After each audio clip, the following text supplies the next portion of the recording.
안녕하십니까. 아돈노 경제 소우성입니다. 반갑습니다. 자, 이번 시간은 밀린 빚 없애주는 배드뱅크에 대한 얘기입니다. 배드, 눕는 거 아니에요. 나쁘다라는 거, 나쁜 거. 그럼 나쁜 은행이라는 거 아니에요. 그래서 이번 시간은 최근에 이제 우리나라의 문제에 해당하는 그 가계부채에 대한 이야기, 그리고 뭐 솔직히 경기가 엄청 좋진 않잖아요. 그래서 그런 상황에서 어떻게 은행의 역할을 해야 되고, 이런 상황에서 이런 은행들도 있구나 라는 것을 한번 보는 시간이다 라고 보시면 됩니다. 자, 배드뱅크입니다. 배드뱅크. 그래서 나쁜 은행이다 라는 건데 아니에요. 여기는 부실채권이라는 배드 에셋입니다. 이것을 전문적으로 처리하는 이란 뜻입니다. 그러면 부실채권이 뭐냐라는 거예요. 자, 우리는 항상 이런 말을 해요. 누구에게나 그럴듯한 계획은 있다. 돈을 빌릴 때 뭐 하냐? 돈을 빌려서 나 갚을 거니까. 근데 갚는다는 건 전제 조건이 뭐야? 내가 벌어서 갚는다는 거죠. 그런데 세상 일이 그렇게 자기 맘대로만큼 되진 않아요. 그러니까 그런 경우가 발생했을 때 그 사람들이 이제 부실채권을 가지게 된다. 돈을 못 갚으면 그걸 빌려준 입장에서도 큰 타격을 입을 수 있잖아요. 그런 것들을 처리해주는 은행을 우리는 배드뱅크 이렇게 표현을 합니다.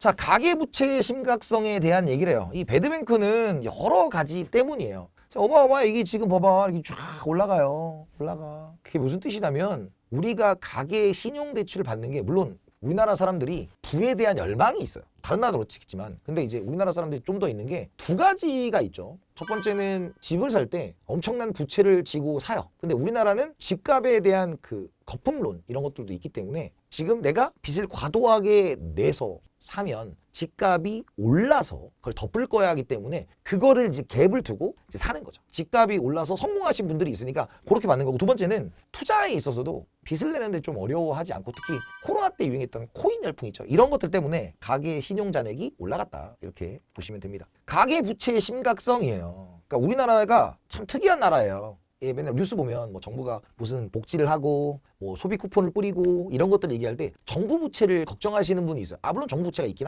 하지만 전 세계 수준으로 봤을 때는 그렇게 높은 수준은 아니에요. 우리나라는 가계 부채가 심각한 나라입니다. 그래서 지금 2023년 4분기 기준에 보면 한국의 GDP 대비 가계부채 비율은 91.7%.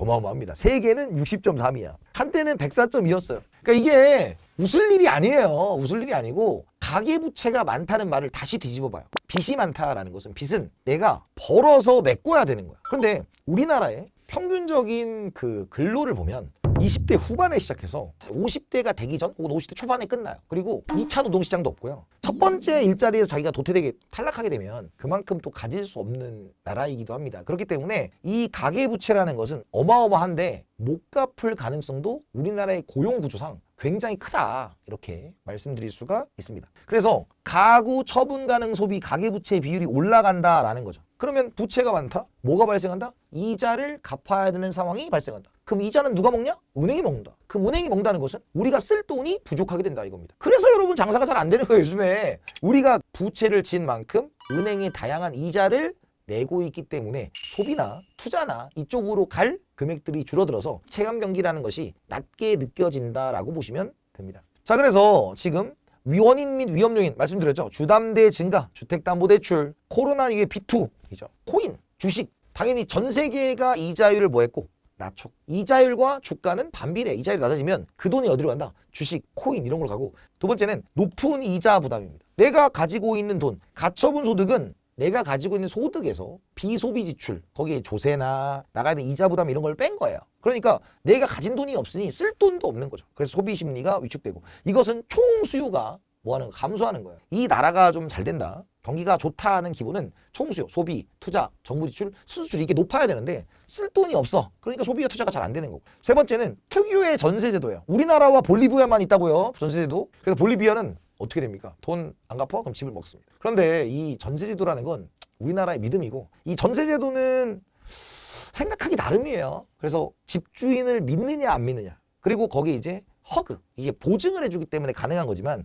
어쨌든 전세 보증금도 빚에 들어가는 거죠. 왜? 전세 보증금을 공짜로 주는 게 아니라 낮은 이자율이긴 하지만 어쨌든 전세 보증금도 이자율을 내야 돼요. 그러니까 거기에서도 뭐예요? 가처분 소득이 줄어드는 거고요. 네 번째, 최악 차주입니다. 자영업자. 청년층. 그러니까 요즘에 고용이 엄청 안 좋고 특히 앞으로 이제 AI 시대가 되면 더 많은 새로운 일자리들이 생길 수도 있겠지만 기존의 일자리들이 사라질 가능성도 있습니다. 그리고 자영업자. 당연히 위에서 가처분소득과 소비 심리가 위축되면 밥도 3번 사 먹을 거 2번 사 먹게 되고요. 2번 사 먹을 거 1번 사 먹게 되고 물건도 잘 안 바꾸게 되고 그런 것들이니까 자영업자가 힘들어진다라는 겁니다. 그러니까 결론은 딱 한마디로 말하면 뭐예요? 돈을 많이 빌렸는데 갚을 수 있는 방법이 줄어들고 그건 돈 벌어서 갚아야 되는데 이 빚 때문에 돈을 벌 수 있는 방법들이 줄어들고 있다라는 거죠. 그래서 배드뱅크는 왜 만드는 거냐? 금융 시스템의 안정성이다라는 겁니다. 여러분들 정말로 슬픈 얘기가 뭐냐? 우리나라에 4대 은행 있잖아요. 신한, 하나, 우리 이런 은행들이 망가지게 되면 정말로 헬이 열립니다. 그래서 그런 부채들을 은행 입장에 주담대로 좀 못 갚을 수도 있는 거고 뭐 신용대출에서 못 갚을 수도 있고 그런 것들이 있으면 금융시장이 무너질 수 있기 때문에 그런 거고요. 개인의 입장에서는 지금 어때요? 신용공급이란 건 내가 부실채권이 너무 많으면 나가 있는 돈이 많으니까 실제로 정당히 빌려줄 사람들을 못 빌려줄 수도 있잖아. 그런 것들을 할 수도 있고 부실채권 그리고 마지막으로 취약계층이죠. 그러니까 신용불량이 될 수는 없으니까. 그래서 신용불량이 되면 생각보다 엄청 많은 불이익과 제약이 따를 수밖에 없어요. 그런 분들의 경제적 재기를 돕기 위해서 만들어진 은행이 뭐다?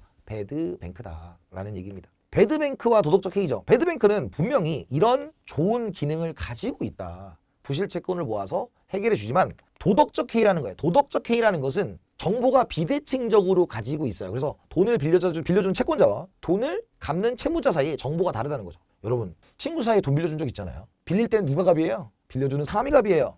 갚을 때는요. 갚는 사람이 갑이야. 그래서 친구 사이에 돈 거래하지 말라는 거 있잖아요. 왜? 내가 이 돈으로 마음 상할 것 같으면 빌려주지 마. 라는 겁니다. 도덕적 해이 문제, 채무자가 어차피 배드뱅크에서 처리해 줄 건데 나한테 이러지 마세요 라고 할 수 있는 거예요. 빌릴 때는 내가 이렇게 열심히 계획을 세워서 갚겠다 라고 해놓고 어차피 탕감받을 거다 라고 하는 거죠. 성실하게 빚을 갚아온 사람만 손해다. 그래서 탕감받을 텐데 라는 인식 없어져야 되고요. 그다음에 신용질서 훼손이죠. 신용질서는 뭐야? 믿음이니까 내가 빌렸으면 갚아야 된다. 이게 무너질 수 있다. 그러니까 고의적 채무 불이행이 생길 수 있어. 그러니까 배드뱅크라는 존재가 이런 빚을 갚지 않는 사회적 관행으로 이어질 때, 즉 도덕적 해이로 이어질 때 굉장히 안 좋은 상황으로 사회에 악영향을 미칠 수 있다는 걸 보여주는 거고요. 그 다음에 금융기관의 도덕적 해이입니다. 금융기관도 돈을 빌려줄 때 철저하게 상환의 가능성이 있는 사람들한테 빌려줬어야 되는데 그게 아니라 일단 뭐 빌려주고 이자 나오면 좋고 안 나오면 배드뱅크에서 해결해 주겠지라는 거죠. 그러니까 배드뱅크가 해결해 주기 때문에 관리에서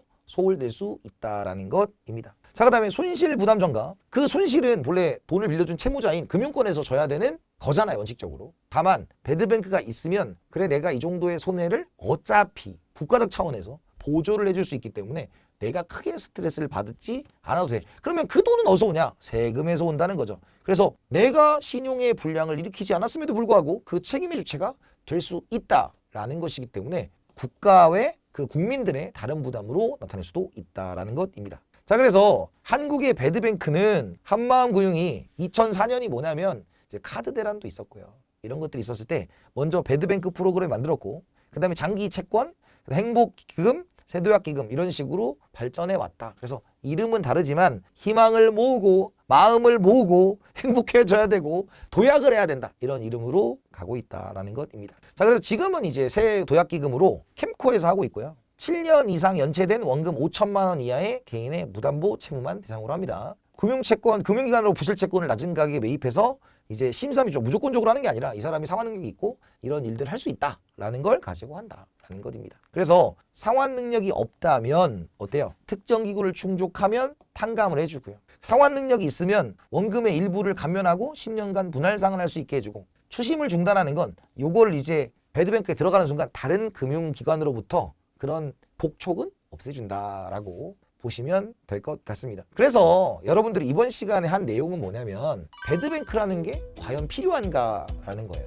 배드뱅크는 이 사회의 구성원들에서 좀 상황이 안 좋은 분들을 희망, 행복, 도약을 위해서 필요한 부분이다라는 것이고 과도한 대출은 억제하고 과도한 비투는 억제하고 자신의 삶에 있어서 책임을 지는 모습 그리고 그런 부분에 국가가 도움을 주려고 하고 있다라는 정도로 보시면 될 것 같습니다. 그래서 나중에 배드뱅크라는 단어가 나왔을 때 여러분들이 확실하게 알아주셨으면 좋겠다는 생각을 드리면서 이번 시간 마치도록 하겠습니다. 수고하셨고요. 다음 주제에서 찾아뵙도록 하겠습니다. 수고하셨습니다.